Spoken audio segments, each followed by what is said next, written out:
Kyle Shanahan, man. A lot of 49ers fans are over Kyle Shanahan at this point. They are wanting to get rid of Kyle Shanahan. They don't want him to be the coach. They think he can't get over the hump. The first thought is, let's pump the brakes a little bit on getting rid of Kyle Shanahan. I understand that you haven't won the Super Bowl, but you haven't won the Super Bowl since 1995.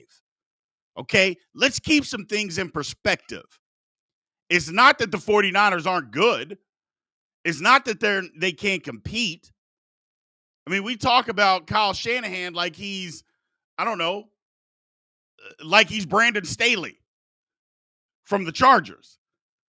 Let's hold on a second. He gets them there. So, do you want to be an also-ran? Because the 49ers for a lot of years were a pathetic football team. Let's just be honest. Outside of the Jim Harbaugh years, the 49ers for a lot of years were pathetic after 1995. So, do you want to go back to that? I would guess that you don't.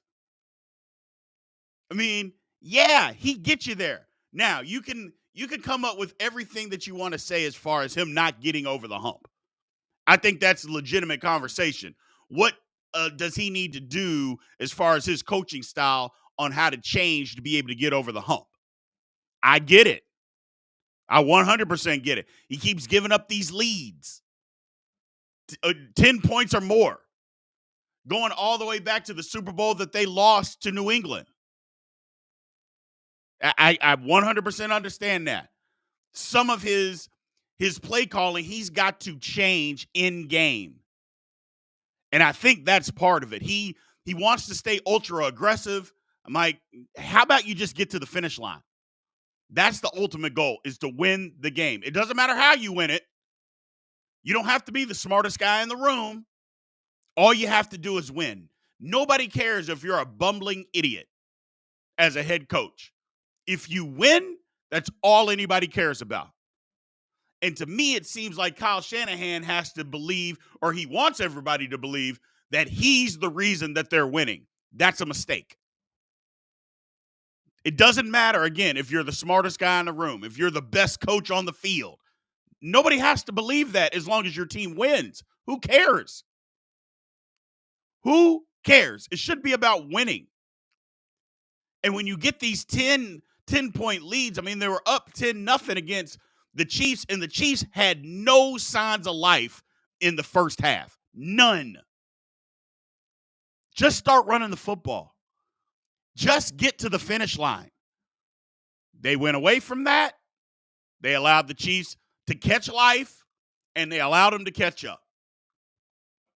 I mean, just run the football. I mean, you could have said the same thing, hell, against New England. You'd think he would have learned his lesson. I mean, against New England, and now granted, he wasn't the head coach, but he was the one calling the plays. 28-3, and you can't hold that lead? Could have just run the ball. Wouldn't do it. I got to be the smartest guy. Got beat. Silliness. Just silliness. There's no reason for it. Now, on the flip side, San Francisco fans have to relax. You're not getting rid of a coach that continuously gets you to the big game. I mean, you go to the AFC or the NFC championship. You're going to the Super Bowl. I mean, look at the Cowboys. Cowboys fans would, I don't know what they would do. Cut off their pinky finger to be able to go to the NFC championship game. They haven't even been to the championship game since 1996.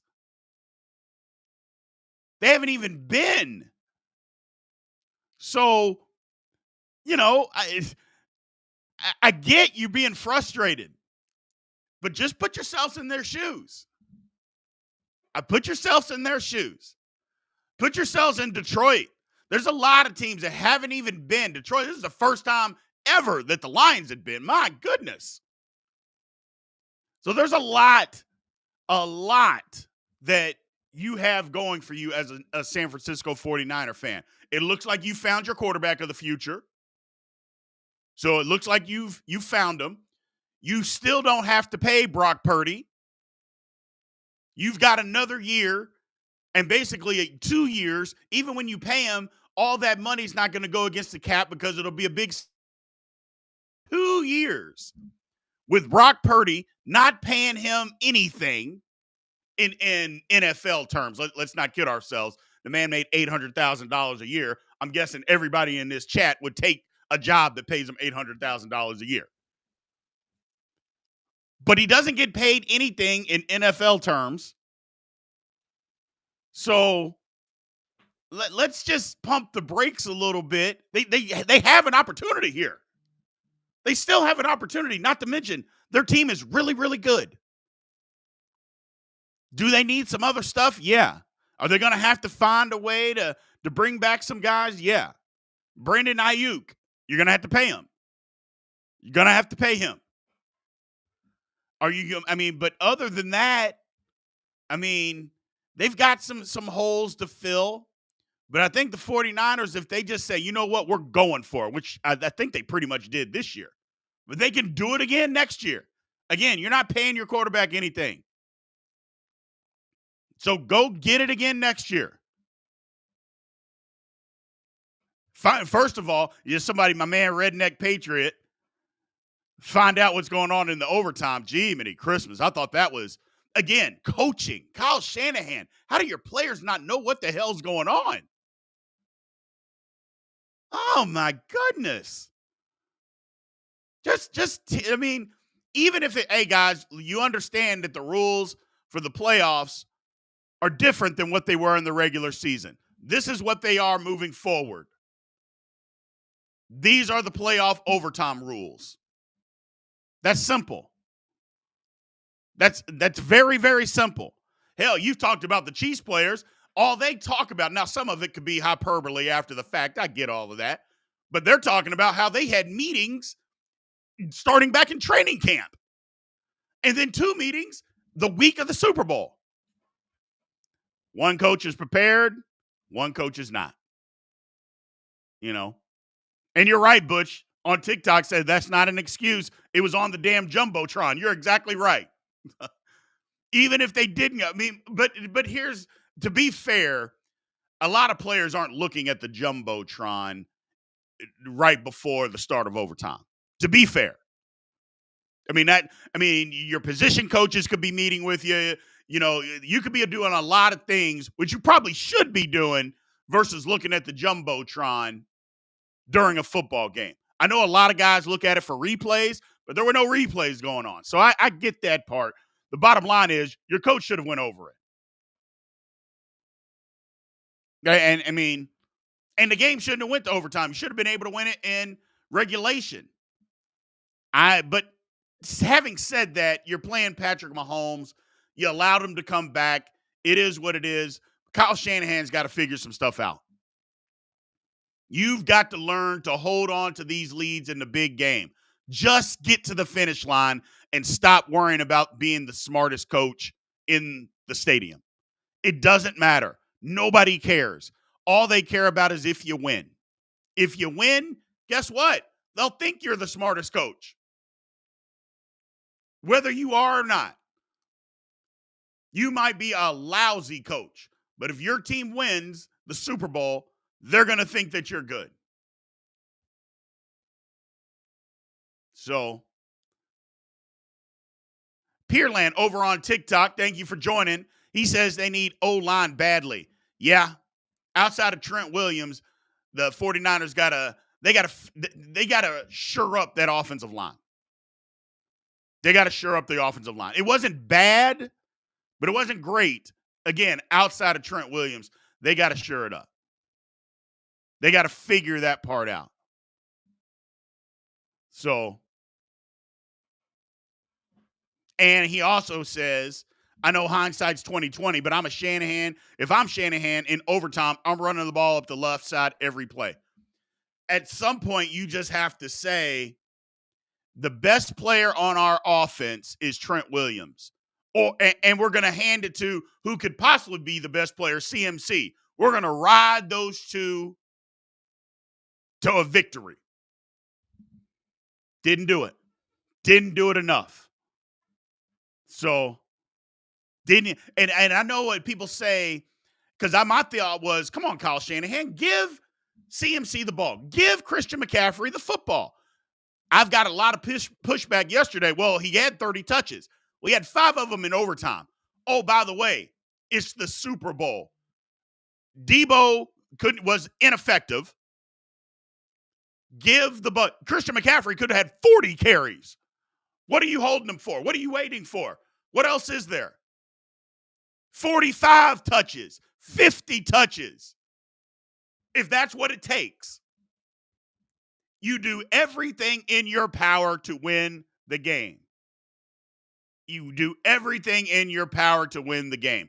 No, Butch, that fumble didn't spook him. That fumble came off of after 5 touches. He had 25 touches after that. It didn't spook him. The bottom line is you do whatever you have to do to win a football game. Kyle Shanahan just didn't do it. He just didn't do it. I know what people are saying. I get it. But he did not do it. And that's the problem that I think a lot of 49er fans have is like, we get these leads. How come we can't hold leads?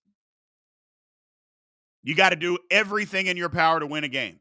And if that means you got to run it every time and just run the clock out and win, I think 49er fans will be just fine with that. But instead, you don't do that. Like I said, if you're going to beat me, and this is just me talking, and I think a lot of you all agree, if I'm going to go down, I'm going to go down with my best players. And I'm going to let them decide. I'm going to put the ball in their hands, and either we can win or we can't. But I'm not going to go out there trying to outsmart everybody, trying to outsmart them, do this, trick people. No. I'm going to put the ball in my best players' hands, and either they can bring it home or they can't. At some point, Kyle Shanahan got to answer for that and stop trying to be the smartest guy on the field and just go win the game. Just go win the game. And not being prepared in overtime is inexcusable. Here's the thing, guys. Nobody's coming out and saying this.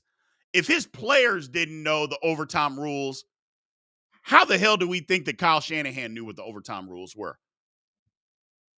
We haven't heard anybody say that. But if his players didn't know, do you really think that he knew? Because I don't. I don't buy it for a second. The players didn't know. He didn't know. And that's why they took the ball. Because everybody knows if you have an opportunity, it's just like college rules. And people say, oh, well, you kick the ball off. It's the same principles. You don't take the ball first. When you get an opportunity to get the ball, no matter what, you're literally giving yourself an extra down. It's the same principles. Take the ball second. Do not take it first. Make the other team make a decision because they don't get the extra down. They either have to punt or kick a field goal. And Kyle Shanahan should have known that. He didn't. His players didn't. They were unprepared. They made a horrible decision, and they got beat. It's pretty much that simple. It's pretty much that simple. And some people are saying the defense needed a rest. No, absolutely not. It's the Super Bowl. And if your defense, it didn't help that the defense had a rest. Now, did it?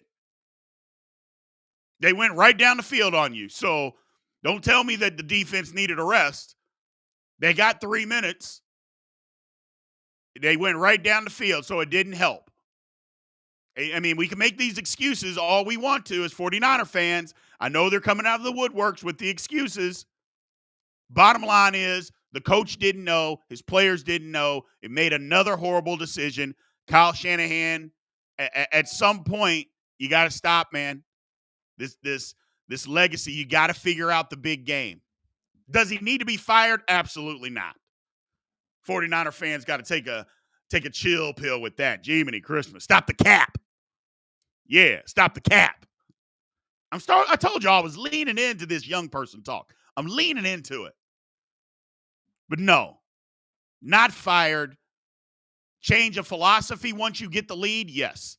You don't have to be ultra aggressive when you're trying to win a game. Just run the football. Just run the football. Even if they're not giving up, they're stopping the run. That's okay. Kill the clock. Just get to the finish line. Just get to the finish line. Pat Cockrell said no one is really talking about how they put the ball in Purdy's hands and went 3-12 on third down. Not saying Purdy played bad. He didn't. That's the difference of winning the Super Bowl. Absolutely. 3 for 12 on third down. That's why people say that Brock Purdy isn't Joe Montana like some 49er fans were trying to say that he was. He didn't play bad. He didn't. But he didn't play good. He didn't play great. He made some plays. He absolutely made some plays. Kept some plays alive. He absolutely did that. Especially that pass to Yurcik. Man, made some plays. But if it was anybody else and they went 3 for 12 on third down, they would say that he didn't play good. So Purdy I thought he played okay. I did. But again, it comes down to, can you make the plays to win? One guy did because he's the best. Another guy didn't. I love what Shannon Sharp had to say is that the difference between the best quarterback, Patrick Mahomes, and the number 2 quarterback is greater than the distance between the second quarterback and the 5th quarterback in the league. I wholeheartedly agree with that. I don't like to piggyback off of other people's comments, but when it's true, it's true. When they're facts, they're facts. The difference between Mahomes and everybody else is greater than 2nd through 5. So, but yeah, I thought Purdy did fine. And somebody said they had one deep ball. They didn't take shots. Guys weren't open, man. The Chiefs defense was like, nope. You're not getting past us. You're not running by us. That was while Chris Jones is a bad man, the strength of the Chiefs defense was the secondary. By far. Guys weren't open. Guys just weren't open. So, they shut Kittle completely down. Debo shut completely down. So, Shanahan's just got to figure some stuff out in these big games, man. It's just that simple. It's just that simple.